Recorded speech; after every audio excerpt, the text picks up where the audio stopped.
What is going on, guys?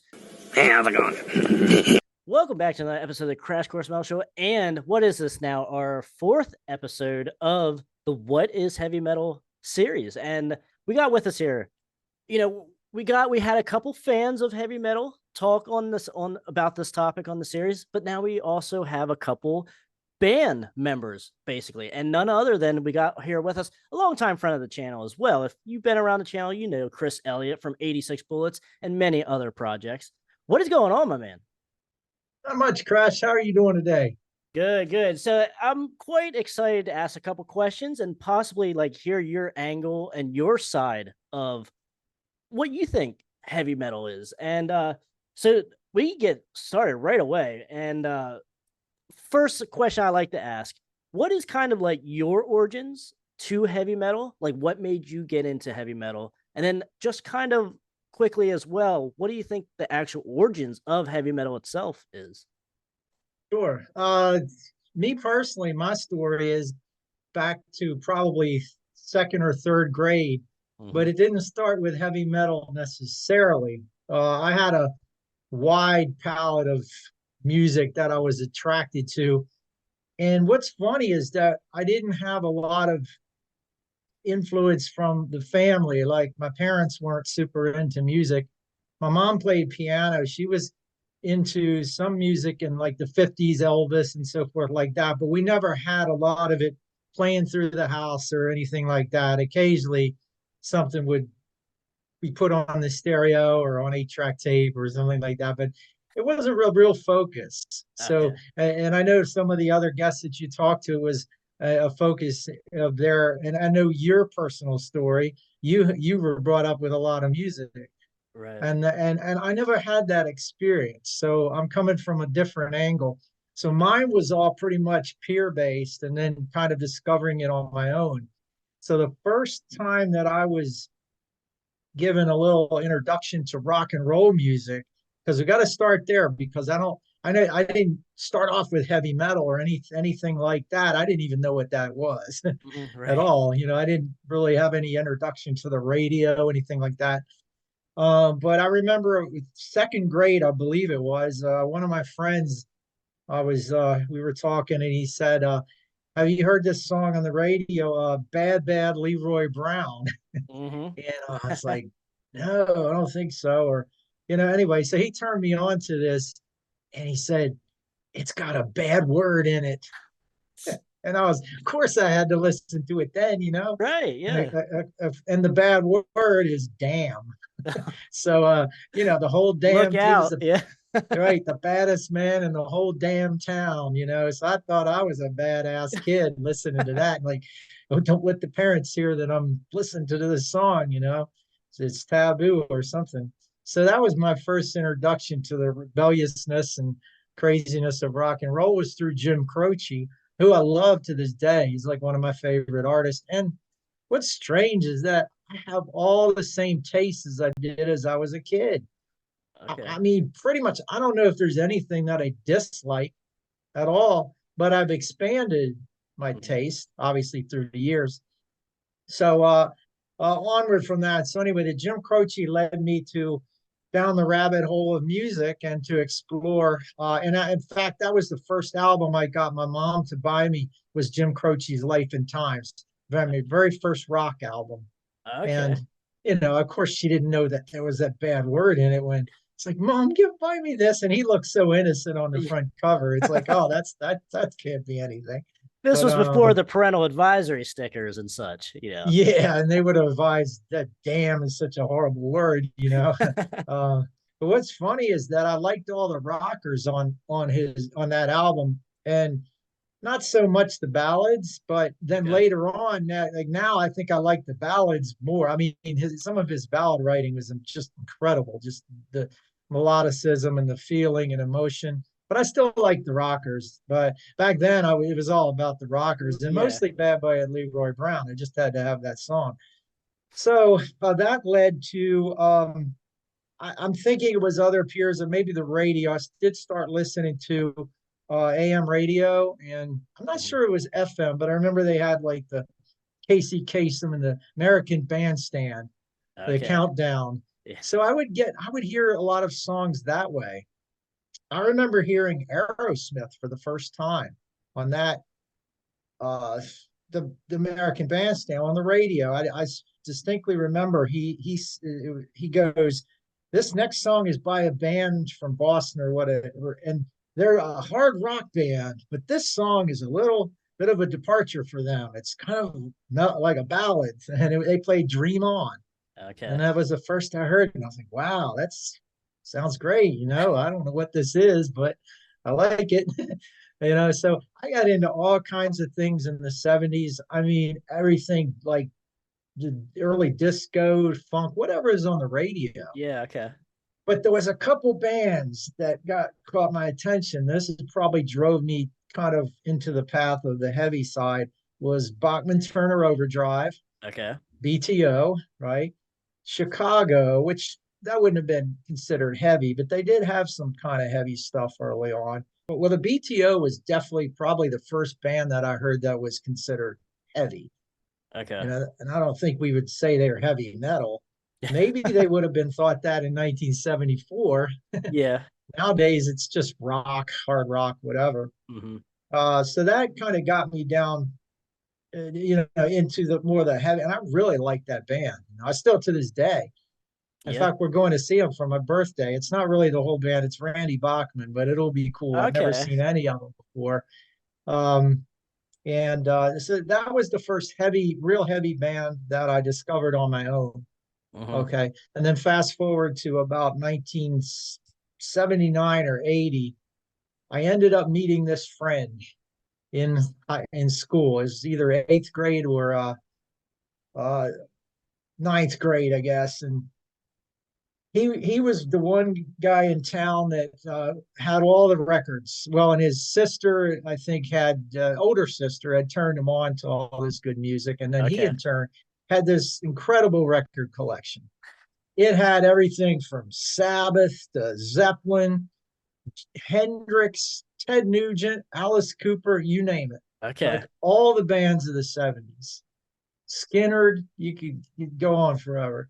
And he would have like all the everything, the whole catalog. And I remember one day at the bus stop, he comes up to me. He's like, "Hey, I heard you play guitar a little bit." I said, "Yeah, I play. I heard you were pretty good." He's like, "I tell you what, if you give me a few guitar lessons, I have some music I can tape for you on Okay. 8-track tape, actually, because I had a boombox." And he was able to copy his albums onto 8-track tapes. Okay. And I thought that was like really cool. Yeah. Yeah. And so he would basically tape me these albums and in exchange for guitar lessons. All right. And and then I would go to his house and he would let me borrow pretty much anything in the collection, or we would listen to music. And that was a game changer because I'd never heard any of this music and it was just Mhm. blowing my mind. Yeah. And what I got into, and so that would be for me the pivotal moment where I discovered, I think, heavy metal and the Okay. genre. And again, this is the label from 1979, 80, because Mhm. heavy metal was Black Sabbath, Led Zeppelin, Judas Priest, those bands, Yeah. Ted Nugent.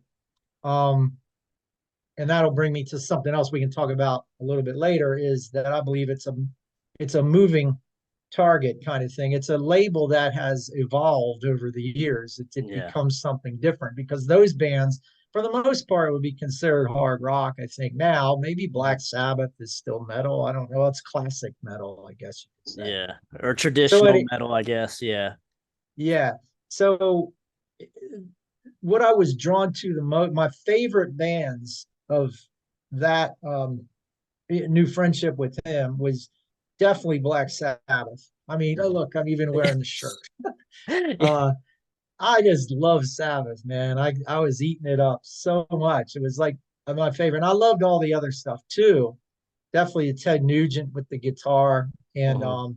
Tony Iommi was a great guitar player. He's still great. He's like, I don't even know. I guess you can't call him underrated because Sabbath was so huge, but he's pretty amazing what he does. Yeah. He's got the feel and the shred, which is a kind of a A hard combo. combination that Yeah. not too many guys have that. So that was it, man. That was my introduction to the genre, and got me started on that long path. Now, So, did you find out Van Halen or Eddie Van Halen from him then, his collection as well? oh, that's a real good question. No, actually, that I discovered on my own. Okay. What happened was, is I had gotten this, like I told you, this that 8-track boom box in Hmm. the late 70s, and I had bought like a handful of 8 tracks, and I one of them, and I believe it was through the record club. It Okay. probably was because I didn't buy them that many in stores. I never got that many 8 tracks back then. It was Van Halen 2. Okay, Okay. I didn't buy Van Halen 1. I remember seeing it in the stores, and I Mhm. think I'd heard Running with the Devil or something. I saw it, almost bought it because they look so cool, and Right. I'm sure this is good, but I don't know. I wasn't really that familiar, but I did buy Van Halen 2.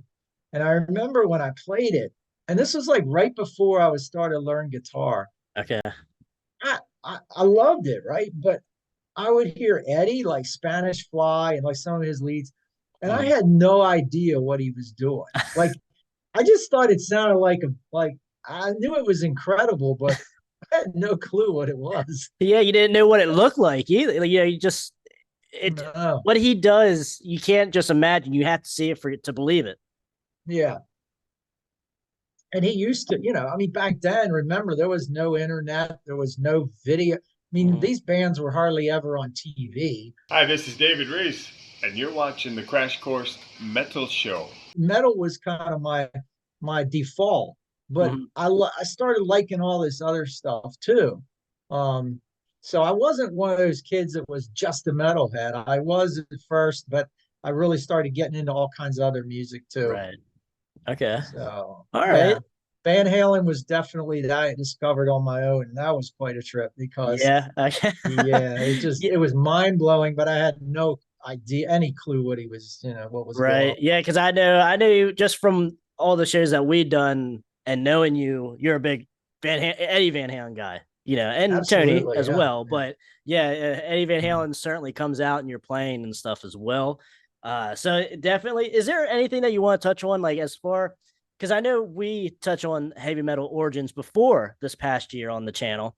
Anything you want to touch on as far as origins? And I mean, because we talk about Robert Johnson, obviously, starting and just the blues in general. If you guys want to check out that video, click the link right here as well. Check out our Robert Johnson video. But anything you want to touch on, like the origins, real quick, of heavy metal? Yeah, because I think we might have mentioned that in our video, if I recall, where we talked about it on the side, is that Robert Johnson would have been like the heavy metal badass of his era. The rock Yeah, star. yeah, totally, Um, and that brings me to a point about the whole thing, right? I've been thinking Okay. about it, is that to me, it's like it's a moving, not target, but it's like a moving label almost. It's like Okay. it had meaning. Uh, Over the years, it's changed a little bit. And Mhm. I would say this. I mean, I wouldn't say Robert Johnson or any of the old blues guys were heavy metal. I don't think Mhm. that, but they definitely started, or they were on that path that brought us to the genre. Yes. And that would have been roughly from the blues guys, to the Rolling Stones, of course, and the Beatles, because they loved the blues. They were all about it, especially the Stones, I think, Hmm. but Beatles definitely. But you hear it more in the Stones. Right. So were the Stones metal? No, I don't think so. But they're they could have been considered hard rock back in their day. Hmm. They were definitely the rebellious type, and Yep. the ones that the parents hated. Yeah. So they all have that common thread. The parents hated heavy metal. They were scared of it, right? Hmm. And I think you got the same thing more or less from the Stones. Maybe not so much the Beatles, but they sort of came across as a little more Yeah. clean cut or whatever. But they had their moments of where they got heavy too. But and that all led to the Deep Purples, Black Sabbath, and so forth like that. And Mhm. I think I don't know if that's true, but you had lyrically in Heavy Metal Thunder, right? In Steppenwolf, You're right. Born to Be Wild. Was that the first reference to heavy metal? I don't know that it was. Um, but it would have been an early reference, right? So I Yeah. think that is sort of where the label came from, something like that, or journalism, or it was coined at some point. Hmm. And to me, that would have been the early heavy metal bands would have been Black Sabbath, Deep Purple, Led Zeppelin, because that's what they were considered back then. Hmm. Today, we don't really call them that. I think, it'd be like classic metal or hard rock or whatnot, because metal and the whole genre has changed through the years. So that's where the evolution of it comes in. It certainly does have an evolution because every decade is different. We've had metal now in our lives for over 50 years, you could argue. And every decade, it gets a little bit more aggressive, gets a little bit more extreme. It changes in so many different subgenres as well each decade. So it's really hard to put a label on something, especially within the last 20 years now. It seems like it's just impossible to put a band in one certain label. And no, at the end of the day, no, I don't think no band really likes that either, because you're very niche then, so that's what it seems to me. I mean, you're in an original band, 86 Bullets. Do you not like being put in a specific category as well? Oh no, actually, I've got an interesting story. It's not a long story, but just something, an anecdote based on what you just said. Is I remember when we were first recording some of the early EPs and so forth like that. I said to our producer, he was a younger, well, he's a generation younger. I think he's in like his 40s now, but Okay. he would have been like 10 to 15 years younger than me, somewhere in there. So in other words, he was in that next generation, right? Yeah. And I remember saying something to him about us being heavy metal. I always thought Bullets was a metal band because, no, you guys aren't metal. You're like hard rock or whatever. I'm like, what? He's like, nah, metal's more like, he was into like Gojira and, some of the more, Heavier stuff. like more modern heavy, Like like that I kind. guess maybe like a Death, Slipknot, like that kind of like Yeah. And I don't even know Death would be like, it's like classic death metal, I guess. I mean, right, it's yeah. death Because metal. even I mean, Yeah. it still sounds very good to me. Like I still love Death today, but like it's not as extreme as it was back in 1986 or 88. When they first came out. So it's like, Right. yeah, the window just keeps moving and expands.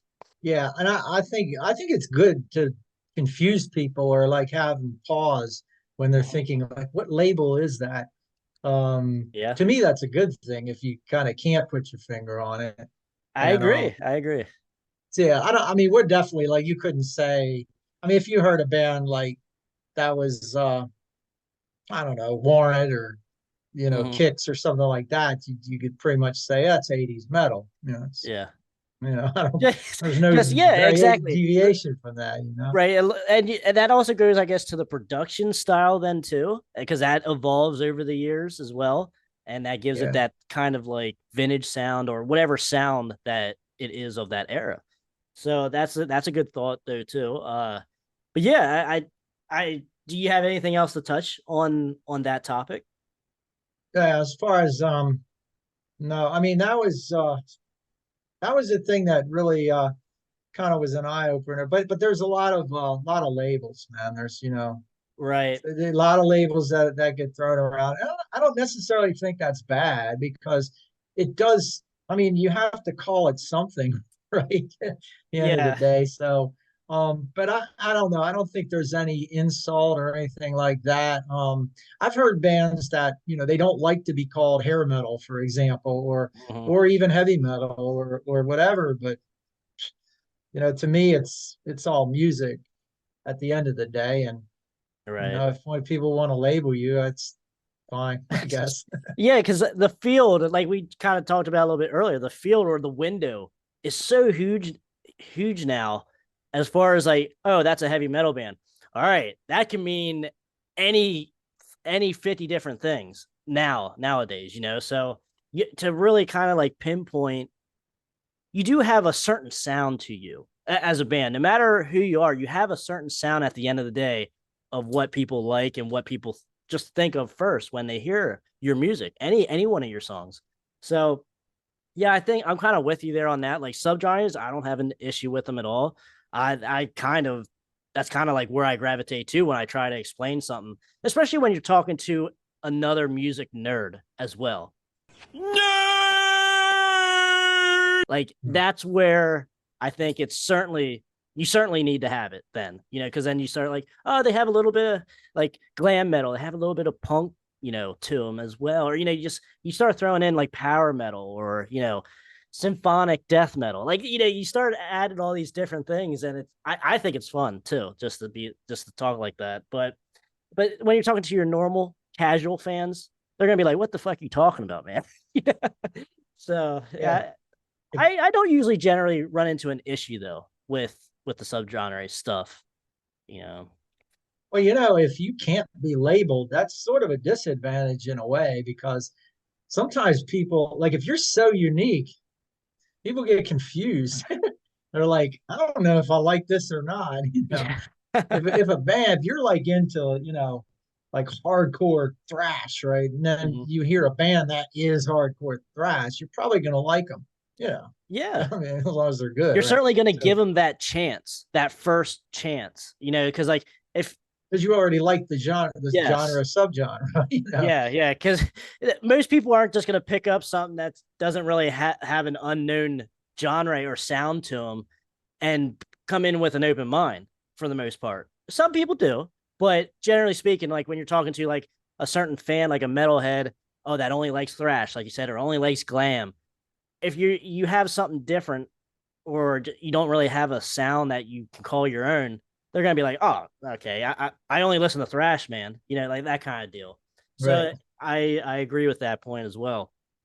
So anything else that you want to touch on? Okay, so well, actually, last question I want to talk to you about origin wise. Uh, you might have the answer on your shirt already, but are you Team Sabbath or Team Zeppelin or Team Van Halen? Even I mean, that could be the three different teams, the three different sections that a lot of people, three entry points that a lot of people come into and stay on that side of metal because each of the three bands there that I just mentioned do kind of have their own offshoots of where metal bands end up forming and subgenres end up forming. Hmm. Yeah. Well, it depends when you ask me that, uh, or what day it is. Yeah.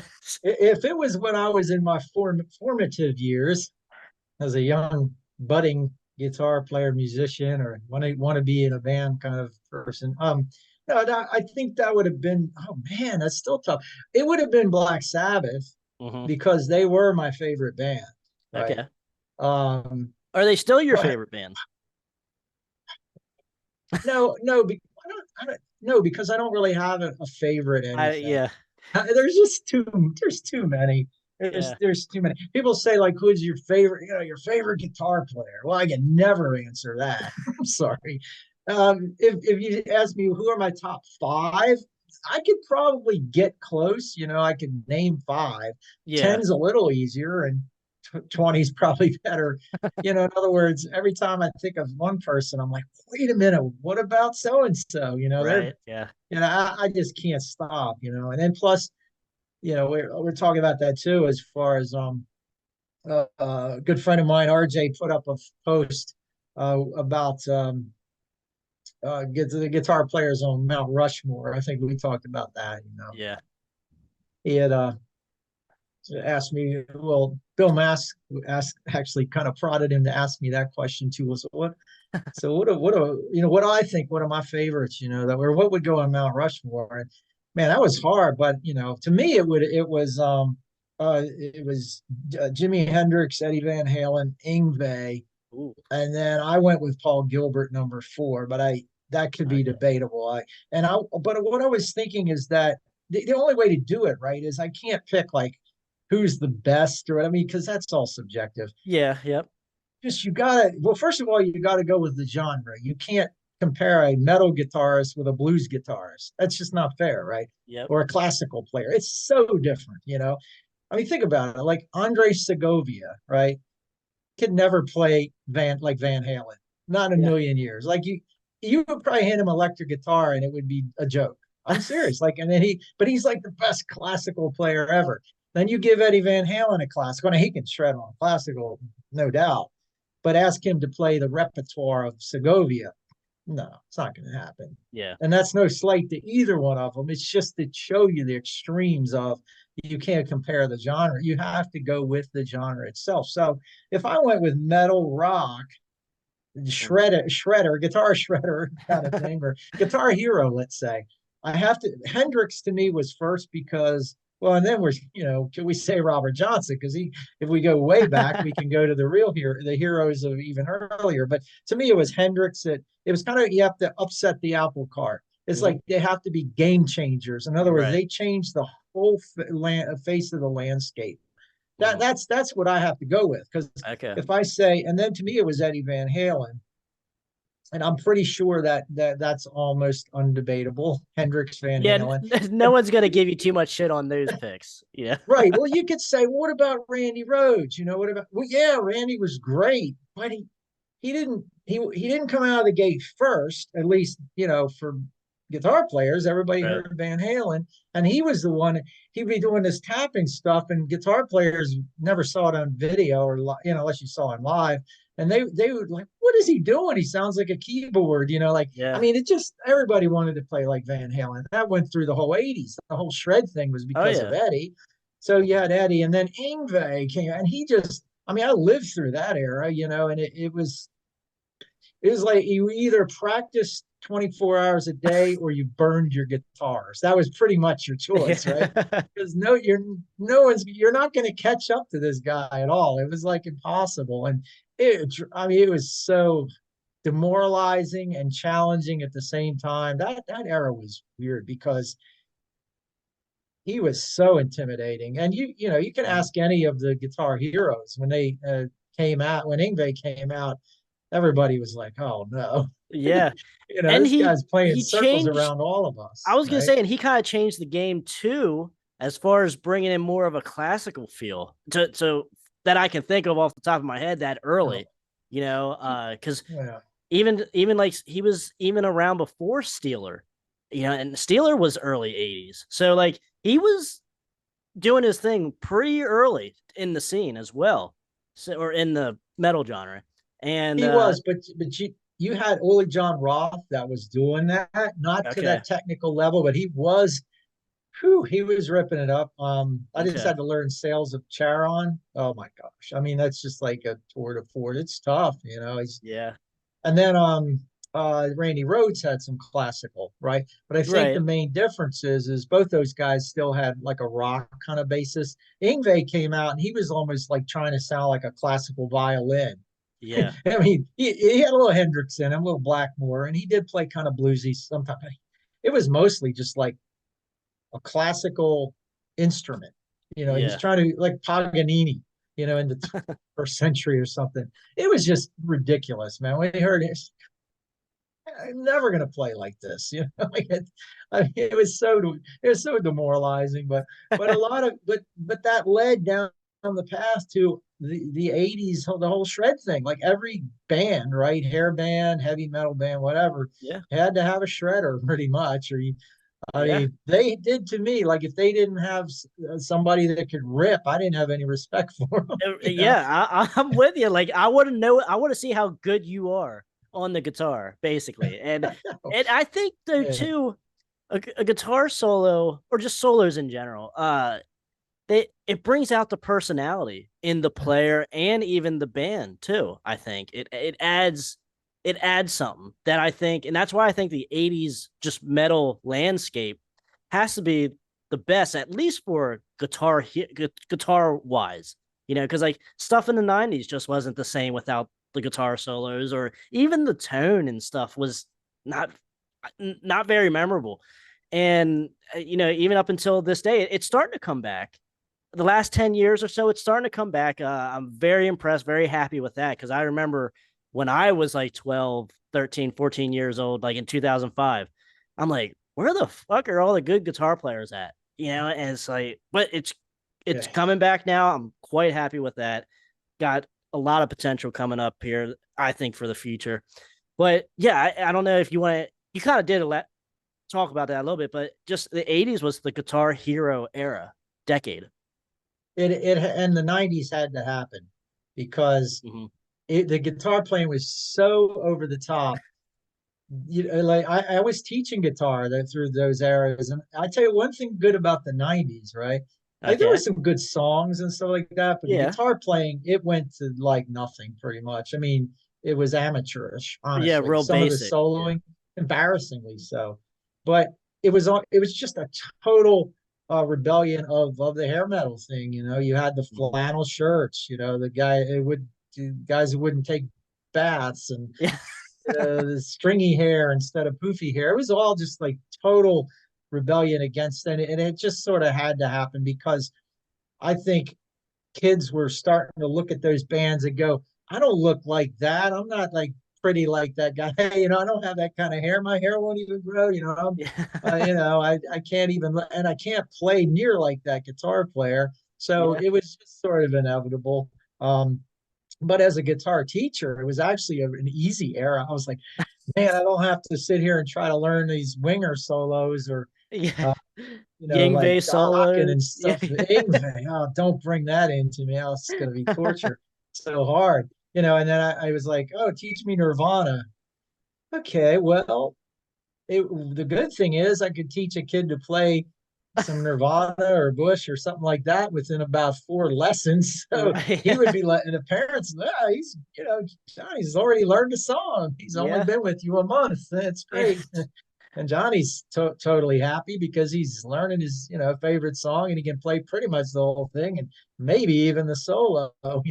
Yeah. So it was kind of encouraging because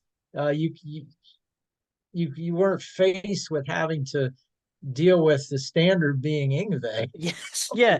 You didn't Because have to that was, start yeah. at beginner and then the next step was greatness. There is in between. So that Well, makes you still, sense. yeah, That does and make you still sense. had Metallica. They were huge, Guns N' Roses. So you still had challenging things, that had shredding solos. But Yeah. there was a lot of music that, it It sort of wasn't literally backseat. every album in the record store that was, like it was back in the 80s, late 80s and such. So, because I always thought that when I was younger, I was like, with the guitar, as far as being, because I never played guitar, I only ventured as far as bass. And I'm like, I feel like it totally went down a notch in talent and just everything when the 90s came around and such. And then, thank you for kind of verifying it as far as like a guitar player and a teacher as well. Like, so you kind of like verified that for me a little bit. So good, good. I'm very Well, interested in that topic. So thanks for yeah, bringing that and, up. and well, let me clarify one thing. You're right about the talent. I would say the lead guitar talent. Mm-hmm. But here's the thing: in the '90s, actually, there were a lot of really good drummers. Okay. Like the drummers were great. Like Smashing Pumpkins drummer, incredible, right? Okay. Tools drummer, off the charts good. The guitar player didn't solo, but Yes. uh their drummers, I mean, the whole band. I mean, it's just like prog rock to the ninth degree. It's incredible. I mean, the Mhm. musicianship, but the drumming was just top notch for a lot of these bands. So Okay. it kind of took a turn. It was more focused on songwriters and again, they did have good drummers. So, but the guitar took a back seat, especially with the lead guitar playing. It was just not focused on. But one Right. thing you mentioned is 2005, right? When you were 12 or whatever, 13. Yeah. 13, whatever. I remember this distinctly. It was either '04 or '05. I went out or maybe I ordered it online. I believe it was a Slipknot album, Okay. and I got it. I don't know if it was the reason I got it, but I remember reading that it was the like first album that they allowed, quote unquote, to have guitar solos back on, like shredding guitar. Yeah. I was like, this, and I popped it in a CD player, and I was like, whoa, I haven't heard this since 1980s, or Yeah. early 90s.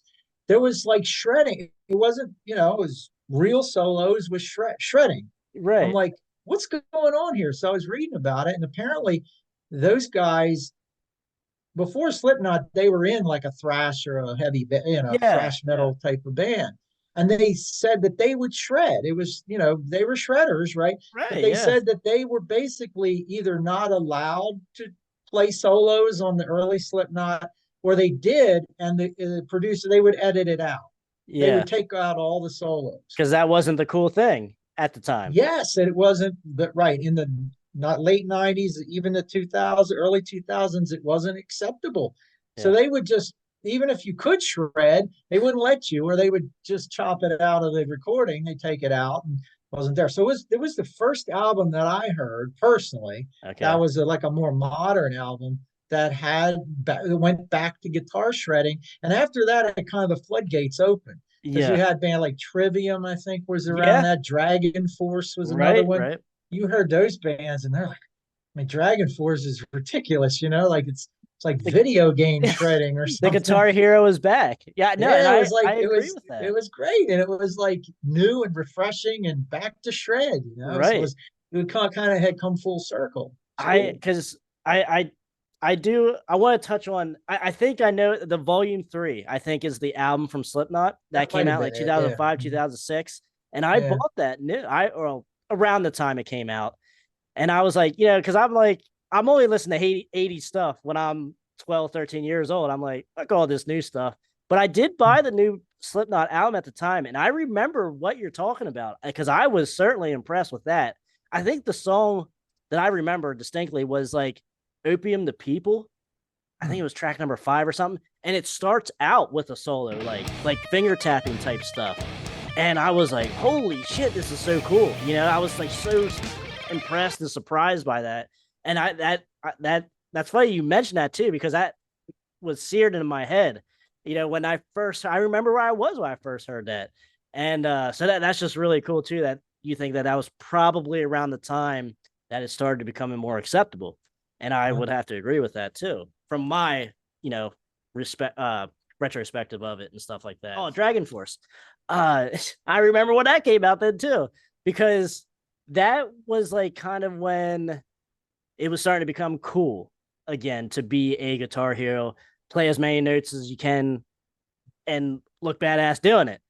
And I think because I kind of asked myself this question doing a Dragon Force video recently. Did they kind of bring shred back it to the mainstream anyway, to the mainstream? Because there was always bands that did do solos and stuff like that, yes. But to the mainstream, I think Dragon Force, off the top of my head, I think is probably the first one that, or the true one that really brought it back to mainstream popularity. Is that kind of your thought too? That you can, Well, I don't know because remember in today's world, ever since the internet, right? And well, then we yeah. had Napster. Well, no, let's go to the YouTube era, right? Mhm. 2000, was it 5 when the first video went up on YouTube or something? Yeah, It was like, yeah, around yeah, there. yeah. And what happened is oh, and the collapse of the record labels. I mean, you still have the majors, but good luck getting signed on that. Yeah, yeah. I mean, bands I mean, think about it. You don't really have any bands that are juggernauts anymore. No. You have them becoming successful. There's a good thing and there's a bad thing about it, right? The good thing is you've got more bands that have become successful, but Mhm. on a lower scale.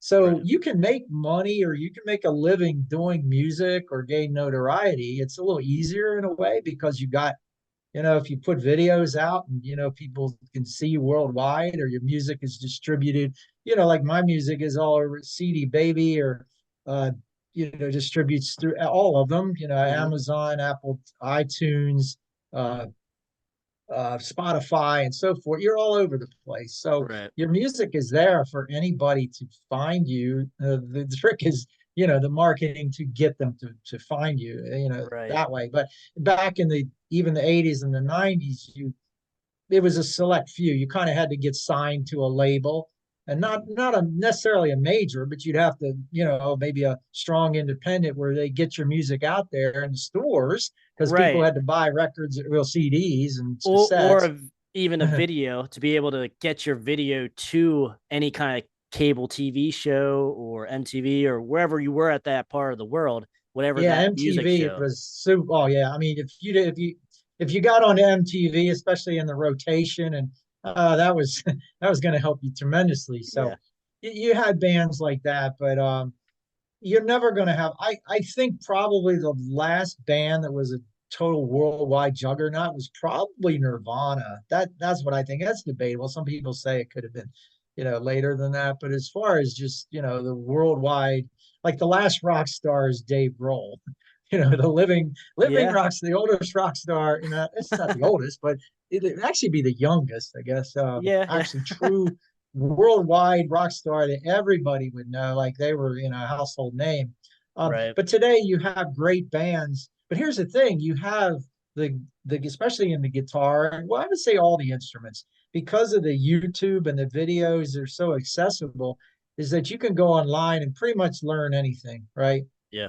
Or have access to anything you want. So I think that's why you've got this new generation of just crazy kids that can play. You see some of the viral things, or and it's nuts how like the talent level is. And then you got these bands, the newer Periphery, and like all instrumentals, just total shred, and they're all young, but they it's I mean they grew up in an era where everything was at their fingertips, or you could, in the 80s, 70s, and 80s, we just had to learn things by listening to cassettes or slowing down the records, and Yeah. You it kind of had to was figure it out yourself for the you most part. did, yeah. Yeah. So I think there's more information about, so there, to get really good, I mean, it still requires a lot of talent and perseverance and practice, but Hmm. there's a lot more available to Right. people that are Okay. out there. So in a way, it's good because you've got more bands that can get out there and get noticed, but it's segmented so that you don't have bands that are just everybody knows. It's like everybody's sort of got their own personal preference, but they're all, more in Right. different categories, or segmented geographically, or whatever it is. Okay. All right. So that kind of reminds, well, the band that I was thinking of, the Japanese one, was Band Maid. Like it's all girls, Oh, like young girls, like, and okay. they just shred like hell.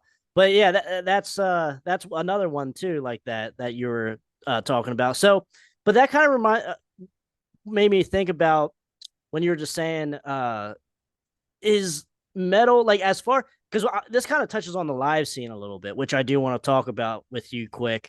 Uh, is the live scene and just metal bands, like newer, more of the bands of like the last 10 years, is it more of a regional thing now? Like, as far as like, oh, this band's big on the West Coast, this band is only big down south or up in the Northeast. Is it more regional, you would say now? Although, like, you can reach globally with YouTube, with Spotify, with the internet and stuff.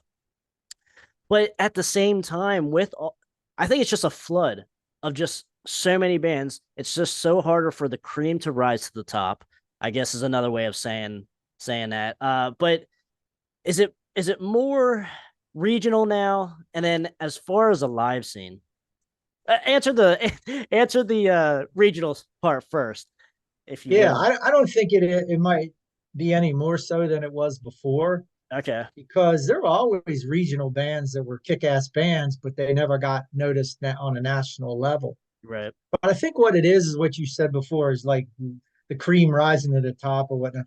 I think back in the 70s, 80s, or well, really before the modern era, is that it was a select few that were, well, that were signed to record deals, but then the ones that actually survived that and became successful. All right. Because you could get signed to a deal, not sell enough albums, you get cut. So Yeah. it was very difficult. It wasn't, everybody would say, well, to get signed is like, oh, we made it. Yeah. That. That's not, that wasn't really how it worked. It was Right. great, but it didn't mean anything until you prove something. And a lot of times you would be in debt because you get whatever the record company spent on you, Yeah. that comes back. You got to go tour and make that and pay the record company back before you see a cent Yeah, of it. especially if you don't get like a gold album, even, or a platinum, then Yeah. you're really up shit's creek.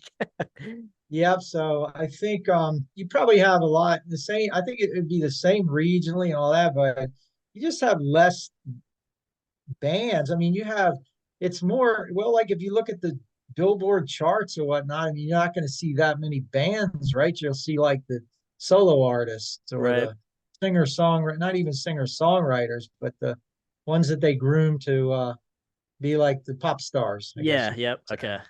And so, but you've always had that, but you definitely have like less bands because I don't think they want to put the investment into it. It's just too Hmm. risky. Right. What they do is they'll sign a band, but it's going to be you're going to have to prove a lot more. You Yeah. know, you probably have to have a 500,000, a million Instagram followers, or you have to. There's standards that they will set way high because they're like, Right. we don't do all the work and take on the risk. We want to make sure that you're already successful. Yeah. And Yeah. We want to make sure then you have a following of some sort.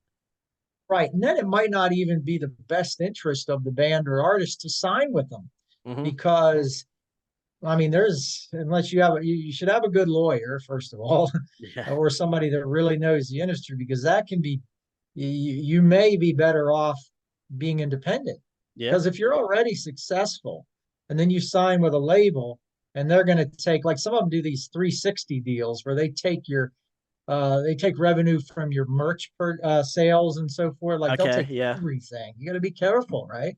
So it might not even be worthwhile. So it's like I think that's another reason why bands aren't signed and they're, you have these, huge bands are getting huge nationally because it doesn't make sense because the Hmm. record companies don't want to take a chance on these bands unless you're already successful. But if you're already successful, You don't sometimes you need don't it. need the record label at that Yeah. point, Yeah. And so the other thing I would think, the first thing that comes to my mind is why you wouldn't sign to a record label is because you want to still own the rights to your own music that you wrote. Now, I think it yeah. has changed a little bit more now, as far as like signing with a label with that kind of stuff than it used to be. Because like Well, you have even to, yeah, even like you back in have, the or from like bands from the 80s, they still don't own anything even after all these years. The Atlantic still owns it, or what, whatever, whoever it was that they signed with. And that's just crazy to me. Like they can't do, they can't put their own album on YouTube and make money off of it. Basically, or whatever the deal, or Spotify or whatever. To me, that's just crazy. And then today, it's like, why would a band even think about doing that with the avenues that this generation has, to promote their music? right. Well, back then, yeah, you didn't have much choice. Right. Yeah. If you wanted to get out there, you have to sign. I mean, otherwise, it's almost impossible to go independent. You're Hmm. going to sign at some point. But here's the thing: the more successful you are, the more clout you have. In other Yeah. words, you could negotiate some of that with the record label. Wasn't it Rush at one point when it was early on. They probably after 2112 because they were going to get dropped. Right. And Yeah. then and what they did was they were like, screw it, we're just going to write what we want to write. And because we're going to get dropped anyway, because it's like, let's just write the music we want to do and go out swinging. And they Hmm. did, and the album sold a zillion copies. And then Yep.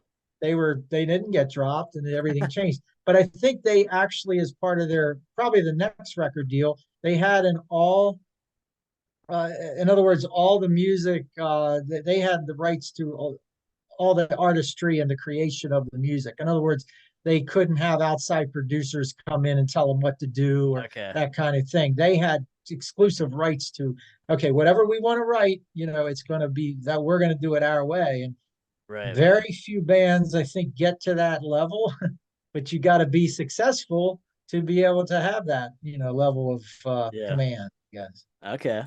All right. So Chris, now the live scene. Let's kind of go to modern day here, and let what do you think the heavy metal as a genre will never die? I think, in my opinion. But as far as a live scene, or even as the genre as of now, it's on life support.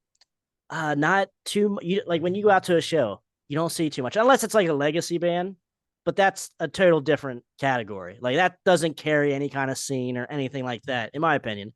So, but what do you see like? Because you're also in an original band and also in a tribute band.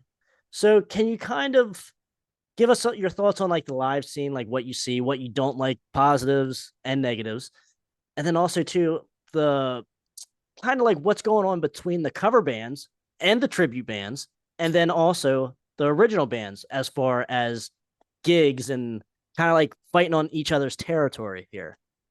Yeah, it's definitely a lot harder to get gigs as the original band. In Hmm. fact, you almost always have to team up with other bands. Yeah. So it's like three, four, five, six bands sometimes. Oh yeah. And the, that's a pain in the ass. Like, I mean, it's great that you're playing your own music, but those gigs are the worst because they're so stressful. And most of the time, you don't even get a sound check half the time. Most of the time, maybe a line check if you're lucky. Hmm. We'll just check the levels real quick. All right, and go. But Right. you got to get on 10 minutes off, tear your stuff down. It's just like it's rushed, Okay. which and then you'll get 25 minutes to maybe 45 to 50 if you're lucky. So that's the life of an original band. And you may have people in the club or you may not, depends on the draw of the other bands and, the whole combination. And also the club, do they bring people, that kind of thing. So Right. that can be hit and miss. I think with the covers and the tribute bands is there's more demand for that because, I mean, people just want to go where they can hear stuff they know rather than what they don't know. I mean, I think it's a shame because I love hearing original bands. Yeah. Yeah. I don't Me too. necessarily want to hear, I never go out to see covered bands myself, unless they're friends of mine, I'll go see a Right. covered that. Yeah. But I mean, that's not my thing, but people just want to dance or whatever, or, that you'll have more of the, scene where you'll go in and have the whole night a lot of times so you can relax, set up, get a good sound check. So those are the good part. And usually you get paid Yeah. where the Yeah. original band wouldn't get paid. Right. So there, but there's trade-offs there. I think that that's another thing why I like recording and doing the videos, things like that, because I figure that that's one thing you can always do to get your music out there. And even if you don't play live or, like for example, like my solo stuff, I wouldn't, people have said, why don't you do a live thing? I mean, I don't think I would get any gigs. I mean, you know what I mean? It's like maybe, but I mean, it's something that could be down the road, but it's not like I want to focus on it until I'd be convinced that there will be a market for it. All generations are to blame, but it seems like the older generation, the 80s golden era generation, they don't really, unless they're music nerds, there are plenty of them that still listen and look for new bands, look for new music and everything. But like just your casual fan that just want to hear the same couple songs, your classic cover band type stuff. It's like, man, it just hurts because my generation isn't, and the younger generation isn't very good either because there's just not a lot of us either, because there's just, I don't know how to explain it. It's like, where's the future coming from is basically what I'm trying to get to. It's like, okay, if there's no one here supporting the younger bands of today, what's it gonna look like 10 years from now, Chris? Like, is there even gonna be any bars or clubs or anything that even wants to have any live music? Now, it's not just heavy metal either, but heavy metal is the biggest downfall, certainly as of now. So it's like, because even like all live music of all genres are kind of hurting, and it's like just live music in general, there's not much market for that anymore. Is it just because there's just way too much entertainment now, technology, or just what kind of is it? And what do you see in the next 10 years? Yeah, and I think the latest generation, there was an attention span thing, right? We all have cell phones, we have internet, we have all these distractions. Mm-hmm. But back when I grew up, we didn't have any of that. It's like if you listen to an album, especially in the 70s, what you did was you put the vinyl on the turntable and you sat in your room or laid down in your bed or whatever. It was a listening experience. You would take the Yeah. gatefold and you'd read all the liner notes as you listened to the music. I mean, that's how you did it. I You mean, literally we had, became friends with the record, to oh the yeah, it record was like, you listened to. it was a substantial piece of artwork. A lot of times you had something you could hold and you would save up your lawn cutting money to go out to the store and buy the record. And it was value in that. Like Yeah. nowadays is like, well, you can go online and listen to anything you want. You don't have to pay for it. Yeah. So people's attention spans are very short. I know mine are short. Like, for example, like I can't watch a movie anymore. I mean, I really can't. Like I have, if I go online, I'll just surf YouTube and things like that. And it's like sometimes, like, especially if I'm not in like, just, I'll get in this mood where I'll look at a video. If it's more than 10 minutes, I won't watch it, because I just don't have the attention span. Now, sometimes if it's an interesting video, it's an hour long. I'll watch it, but I'll watch it in segments. I'll watch Okay. first 20 minutes, then the next day I'll watch the next part. So I will watch the whole thing, but I'll usually break it up. I just don't have the attention span as I used to. But I don't know. I think the younger generations is more to the 10th degree of that. They're brought up with no attention span. And they were also brought up on crappy music. So you've had all this auto tune. I don't know. I mean, it's just like, I kind of think that, we had, like Rick Beato said, we had, back in the day, we had pros, and now we have pro tools Yeah. to fix everything, right? Yeah. Because back then you had to play like a pro, because otherwise you couldn't. I mean, You think weren't gonna about it. make Back it. in, well, Robert Johnson, or in the 40s, and the early recordings in the 50s, I think too. A lot of it was, one take. You would go direct to disc, or you couldn't fix anything. It was all two tracks or whatever it was in stereo, Yeah. and you just record it. And if you had a whole band or an orchestra or whatever, somebody made a mistake, guess you'd have to do it again, or the whole thing. You couldn't Yeah. just punch that note. Now you can fix anything you want. If you have Pro Tools, but it's made people lazier because they don't have to be as precise and all that.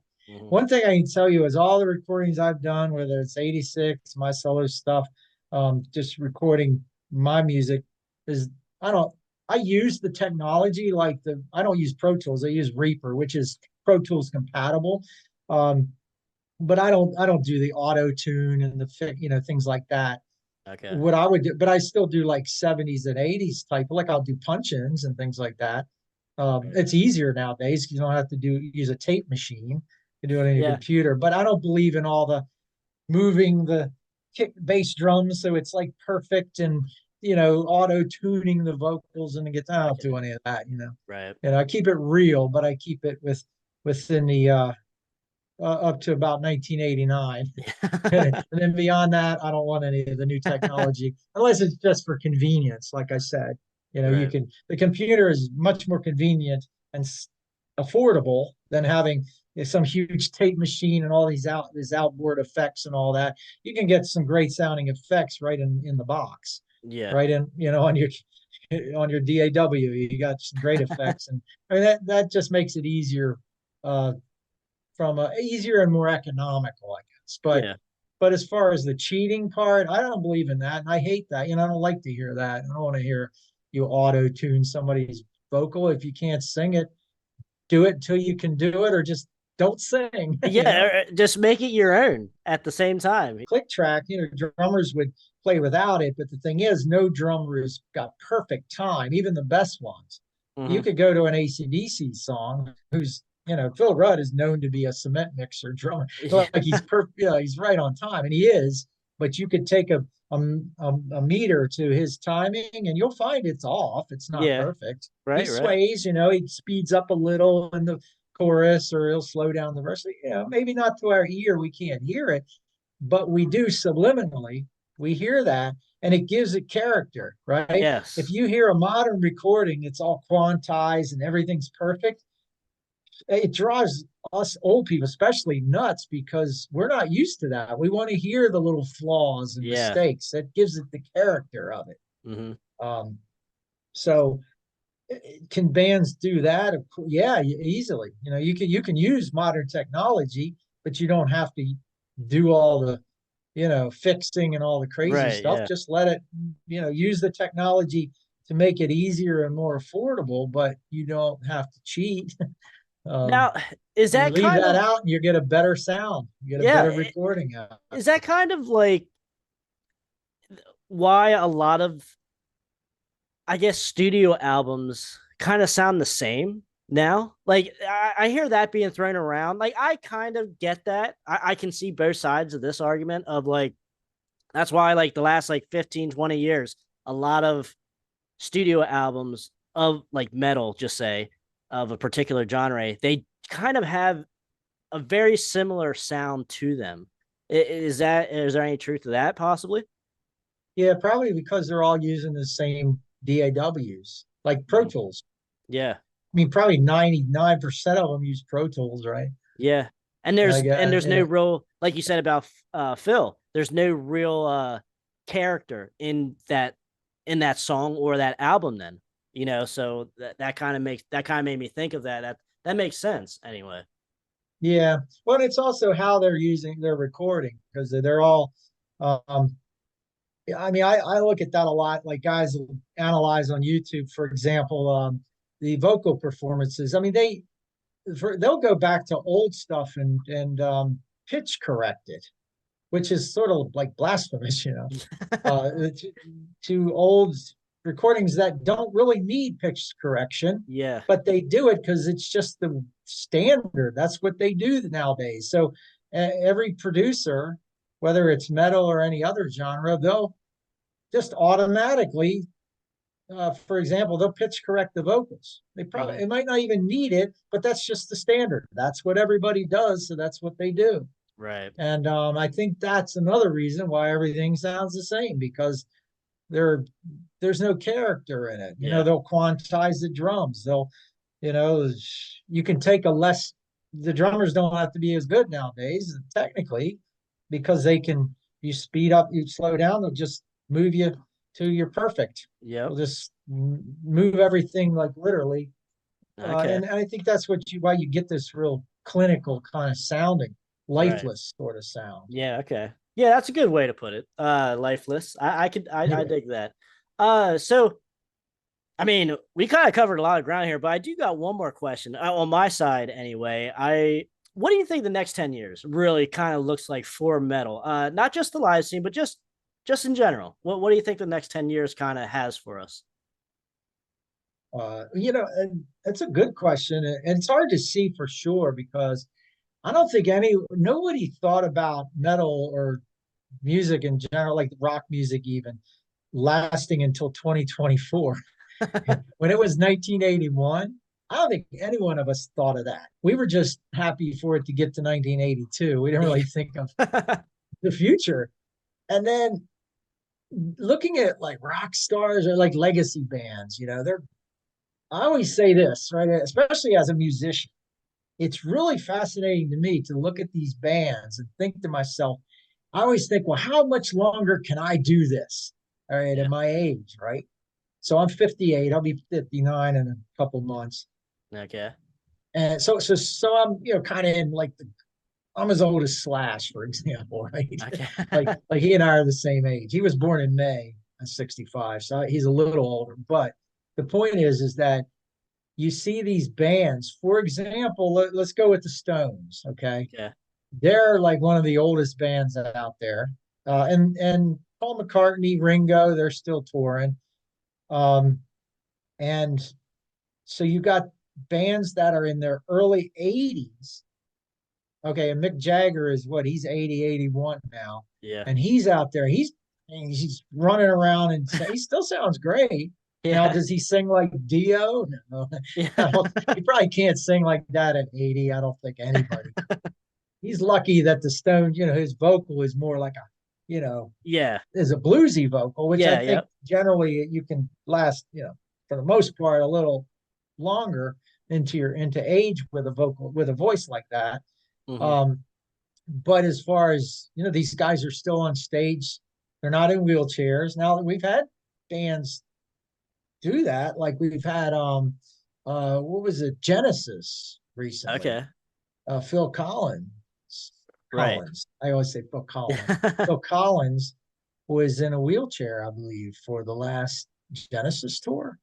So, you're seeing some of that.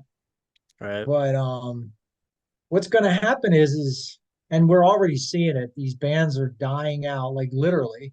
I mean, they might not be dead, like literally, but their health isn't good, or they're just not enough original members. Actually, some bands are carrying on with no original Yeah. members.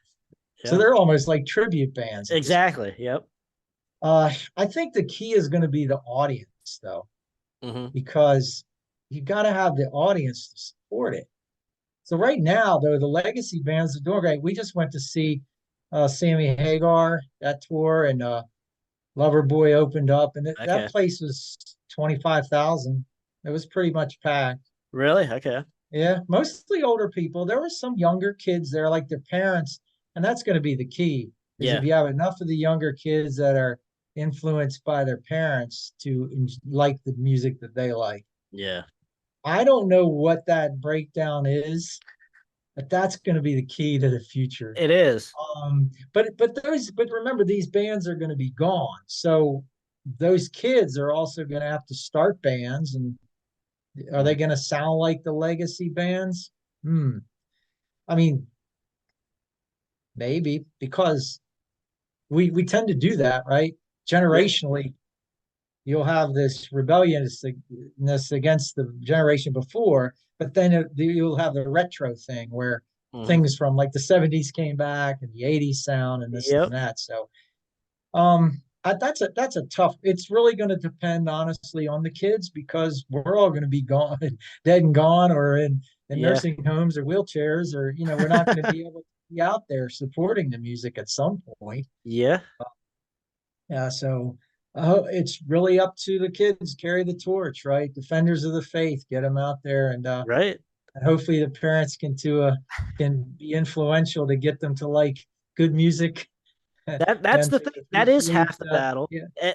That's half the battle, and then the other half is too, like you said, the audience for them. Then too, like there needs to be incentive to go out and be a rock star or a band. Because if there's no money involved, if there's no fans involved, Oh like yeah. why even do it to begin with? Sure, the love of it, Well, yes, but you can't, you're not, you need something behind that though too. It's not gonna, it can't just be a hobby, I guess, if you will. well, it could. I mean, yeah, you do have to do it for the love of music first, and just because Right, you love to play. I think most successful bands don't really expect to be successful at first, especially when you first pick up guitar. You just do right, it because you want to learn to play and you love it and all that. The other thing too is I think the kids not, and I want to clarify something. I don't think they're necessarily going to form bands that sound like Rush and Black Sabbath or anything like that. But what they should do is it'd be cool if they have that influence, but then they take it into like another direction right. or something that's a little variation on that. And Hmm. that's what I think is going to happen. That's if it survives, because to enough, if we get to a point where it's all no one has an attention span and everything's about the 2 minute song with just the chorus and no solo and very banal lyrics and nothing. I mean, Yeah, and if everybody's into that and there's no subgenre, there's no section of the population that likes anything with guitars in it, for yeah. example, Well, that's I going to be guess a problem for I guess music and punk. metal and all that. I guess punk will have a resurgence then, right? Well, they had a lot Based of on what you guitars, say. had a lot of guitars in punk, but Well, that's true. Yeah, but the but attention span type stuff. well, they said that in the 80s. I remember it was oh, keyboards are popular now. Heavy metal is going to be dead in a couple Yeah. years. They said that in the early 80s. Hmm. And then Ozzy came in and sort of saved everything. Well, and no, a lot of bands sort of, you know, kept it going. But it wasn't mainstream. I mean, it was definitely underground. Right. Yeah. We weren't listening. It wasn't on the radio. Metallica was on the radio the first time was not 91, I believe, with Sandman. And Yeah. that was shocking. It's like never heard a hard, previously, I guess, like a thrash metal band being on mainstream radio. That was Right. weird, Yeah. even though that song wasn't thrash, but it was just weird hearing that and hearing a vocal that wasn't real pretty, or had a vocal quality. It was more gruff, like James Hetfield. Hmm. And I didn't even like Metallica when they first came out because James's vocal to me was a joke. I always Yeah. wanted to hear somebody like Dio or Klaus or Rob Halford, That was Yeah. my standard for vocals. Right. If you didn't have that vocal, you were a joke, you know. Although I love the music, I'm like, this is cool. It's fast and heavy. I like it. But they need a better vocalist. Right. Yeah. That was I my get thought. that. So I yeah, get that. yeah. So I guess, Chris, do you have anything that you would like to touch on as far as that we haven't covered here today so far? Now we covered a lot. You know, we We covered a did. lot. I mean, there's uh I'm sure we could go on and on, but Yeah. I guess we want to keep this video at some length of where you don't have to put it in like 5 or 6 sections. A reasonable length there, Yeah, but yeah, that works, my man. Chris, can you tell everyone that's watching where they can find you at on social media? yeah, just go to my website because everything is there. You know, all my All the links. socials, my Okay. links to all the songs, bullets, my original stuff with Joe Macri. That would be chriselliottguitar.com. All right. I will put the link as well in the description below.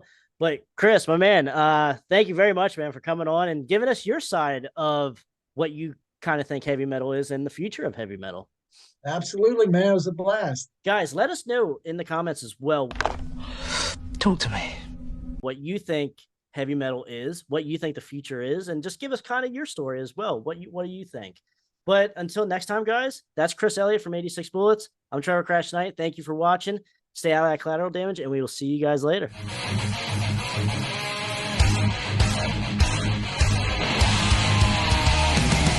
Yeah, I wrote that. It's called I Want to Rock Your Body. And then in parentheses it says to the break of dawn.